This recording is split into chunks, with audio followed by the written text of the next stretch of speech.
कोई दीवाना कहता है, कोई पागल समझता है, मगर धरती की बेचैनी तो बस बादल समझता है। तू मुझसे दूर कैसी है, मैं तुझसे दूर कैसा हूं, ये तेरा दिल समझता है, ये मेरा दिल समझता है। Hello everyone, I am Sudhanshu Pandey. Today we will discuss about narrations. जैसा कि इससे पहले हम सभी चर्चा कर चुके हैं, अब इससे पहले वीडियो में change of other parts of speech. आज हम सभी चर्चा करेंगे कुछ स्पेशल रूल्स के बारे में। तो जैसा कि हम सभी जानते हैं कि वाक्य अर्थ के आधार पर 5 प्रकार के होते हैं। कितने प्रकार के होते हैं? 5 प्रकार के। कौन कौन से? पहला होता है आपका असर्टिव सेंटेंस, मतलब साधारण वाक्य। दूसरा इंपेरेटिव सेंटेंस, मतलब आज्ञा सूचक वाक्य। तीसरा इंट्रोगेटिव सेंटेंस अर्थात प्रश्नवाचक वाक्य। चौथा होता है एक्सक्लामेटिव सेंटेंस अर्थात विस्मय सूचक वाक्य। और पांचवा होता है ऑप्टेटिव सेंटेंस अर्थात इच्छा बोधक वाक्य। तो उसके बारे में, प्रत्येक के बारे में हम लोग आज डिटेल में अध्ययन करेंगे। तो पहला पे चर्चा करते हैं असर्टिव सेंटेंस अर्थात साधारण वाक्य। जैसा कि यहां पर डेफिनेशन लिखा हुआ है, अ sentence that makes a statement, a sentence that makes a statement is called an assertive sentence. ठीक है, मतलब ऐसे वाक्य जो कथन करते हैं या सूचना देते हैं वो क्या होते हैं? हमारे साधारण वाक्य होते हैं। क्या होते हैं? साधारण वाक्य। जैसे ही इज अ मैन, वह एक आदमी है। ये क्या है? सूचना है ना कि वह एक आदमी है। ये हमारा साधारण वाक्य हो गया। अब साधारण वाक्य के बारे में चर्चा करें तो साधारण वाक्य भी 2 प्रकार के होते हैं। कौन कौन से?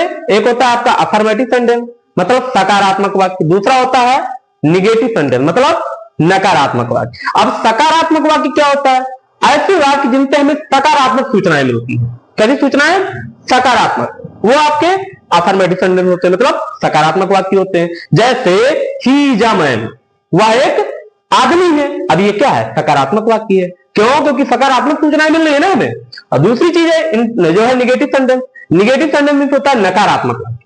ऐसे वाक्य जिनसे हमें नकारात्मक सूचनाएं मिली। जैसे अभी को हम इसको क्या कह दें कि he is not a man, वह एक आदमी नहीं है। ठीक है, तो वह एक आदमी नहीं है, यहां पर नहीं आ गया, मतलब निगेटिव चीजें हमें प्राप्त हो रही है ना, नकारात्मक सूचनाएं मिल रही कि वह एक आदमी नहीं है। तो यहां तक क्या हो गया? निगेटिव सेंटेंस हो गया। नेक्स्ट आते हैं दूसरे नंबर पे हम लोग इंट्रोगेटिव सेंटेंस में। इंट्रोगेटिव सेंटेंस के बारे में चर्चा करते हैं। इंट्रोगेटिव का मतलब हुआ प्रश्नवाचक वाक्य। ठीक है, अब प्रश्नवाचक वाक्य नाम से ही पता चल रहा है कि प्रश्नवाचक मतलब प्रश्न पूछा जाए। अ sentence that asks a question. ठीक है, अ sentence that asks a question. ऐसे वाक्य जो प्रश्न करते हैं या प्रश्न पूछते हैं वो क्या होते हैं? प्रश्नवाचक वाक्य कहलाते हैं। क्या होते हैं? प्रश्नवाचक वाक्य कहलाते हैं। कौन? जो वाक्य जो प्रश्न करते हैं या प्रश्न पूछते हैं। जैसे हमने कहा व्हाट इज योर नेम, तुम्हारा क्या नाम है। अब ये प्रश्न है ना भाई, मैं प्रश्न पूछ रहा हूं तुम्हारा क्या नाम है। अब नाम ये हमारा प्रश्न है, तो ये क्या? प्रश्नवाचक वाक्य हो गया। हमने कहा इज ही अ मैन, क्या वह एक आदमी है। ये भी तो प्रश्न ही है, क्या वह एक आदमी है। तो ये आपका क्या हो गया? प्रश्नवाचक वाक्य हो गया। अब चर्चा करते हैं प्रश्नवाचक वाक्य 2 प्रकार के होते हैं। ये भी 2 प्रकार के होते हैं। कौन कौन से? एक होता है आपका yes or no type question, दूसरा होता है WH टाइप क्वेश्चन। ठीक है, yes or no type question क्या होता है? ऐसे वाक्य जो सहायक क्रिया से प्रारंभ होते हैं। किससे? सहायक क्रिया से। जैसे हमने कहा इज ही अ मैन, क्या वह एक आदमी है। और यस आर नो टाइप क्यों नाम रखा गया? क्योंकि इनका जवाब आप हाँ या ना में दे सकते हैं। ठीक है, जैसे हमने कहा इज ही अ मैन, क्या वह एक आदमी है। अब क्या इसका जवाब अगर आदमी होगा तो आप क्या कहेंगे? यस। नहीं होगा तो बोलोगे नो। ठीक है, तो ये क्या है आपका? Yes or no type question है। Yes or no type question होते क्या है? जो सहायक क्रिया से प्रारंभ होते हैं। दूसरी चर्चा करते हैं हम लोग WH type question. WH type question क्या होते हैं? जो है क्वेश्चन वर्ड से, यानी प्रश्न सूचक शब्द से प्रारंभ होते हैं। अब प्रश्न सूचक शब्द होता क्या है? जैसे what, when, where, who, why, how इत्यादि etc। जो इनसे प्रारंभ होते हैं वो आपके जो है WH टाइप क्वेश्चन होते हैं। अब इनका जवाब आप हाँ या ना में नहीं दे सकते। जैसे हमने पूछा व्हाट इज योर नेम, तुम्हारा क्या नाम है, तो इसका जवाब आप हाँ या ना में नहीं दे सकते ना।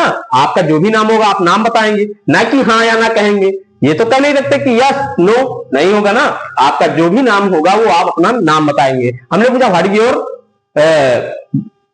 इन which class do you read, हमने पूछ लिया in which class do you read, तुम किस कक्षा में पढ़ते हो। अब इसका जवाब भी आप हाँ या ना में नहीं दे सकते। जिस कक्षा में पढ़ते हो वो उस जो है अपनी क्लास का बताओगे कि हम 4th में पढ़ते हैं, 5th में पढ़ते हैं, 2nd में पढ़ते हैं, 3rd में पढ़ते हैं, ठीक है। वेयर डू यू लिव, तुम कहां रहते हो, तो जहां रहते हो वहां बताओगे, ठीक है। तो ये क्या हो गया आपका जो क्वेश्चन वर्ड से प्रारंभ होते हैं, यानी प्रश्नसूचक शब्द से प्रारंभ होते हुए आपके WH टाइप क्वेश्चन होते हैं।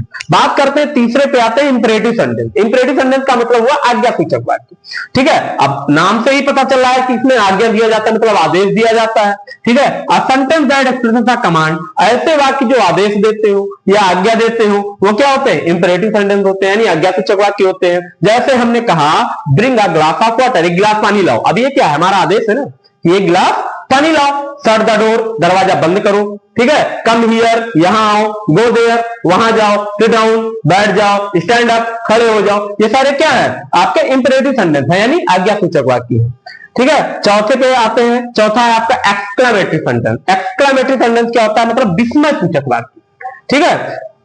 Sentence that expresses some sudden strong feelings और इमोशंस, ऐसे वाक्य जो हृदय के गंभीर भावों को व्यक्त करें वो आपके क्या होते हैं, एक्सक्लेमेटरी सेंटेंस यानी विस्मय सूचक वाक्य होते हैं। जैसे हमने कहा किसी चीज को हमने देखा या कोई घटना सुनी तो हमने क्या कहा, व्हाट अ शेम, क्या शर्म की बात है। व्हाट अ शेम, क्या शर्म की बात है। किसी जो है शहर को हमने देखा, हम गए घूमने, हमने देखा अरे हमारे दिल से आवाज निकली क्या, हाउ ब्यूटीफुल द सिटी, कितना सुंदर शहर है, ठीक है। तो ये क्या है आपका, ये विस्मय सूचक वाक्य, कौन सा है, विस्मय सूचक वाक्य। नेक्स्ट है आपका लास्ट, पांचवा है आपका ऑप्टेटिव सेंटेंस, मतलब इच्छावाद बोधक वाक्य। अब इच्छा से ही पता चल रहा है कि जो हमारी इच्छा होगी वही करेंगे, ठीक है। जैसे a sentence that expresses a wish, prayer, curse और अदर सेंटीमेंट, ठीक है। मतलब इसमें क्या होता है कि इस वाक्य में जो है इच्छा, मतलब जो भी हमारी इच्छा होगी तो हम आपको आशीर्वाद देंगे, हमारी इच्छा होगी तो हम आपको श्राप देंगे। इन सारे वाक्य जो है इच्छा बोधक वाक्य के अंतर्गत आते हैं। जैसे हमने कहा हम आपसे बहुत खुश हैं, ठीक है, आपने हमारे साथ बहुत अच्छा व्यवहार किया, हम आपसे बहुत प्रसन्न हैं, तो हमने क्या कहा, आपको आशीर्वाद दे दिया, मे यू लिव लॉन्ग, भगवान करे तुम दीर्घायु हो, ठीक है। तो ये क्या है, हमारी इच्छा थी, हमने आपको आशीर्वाद दिया, लेकिन क्या है, मैं आपसे बहुत परेशान हूं,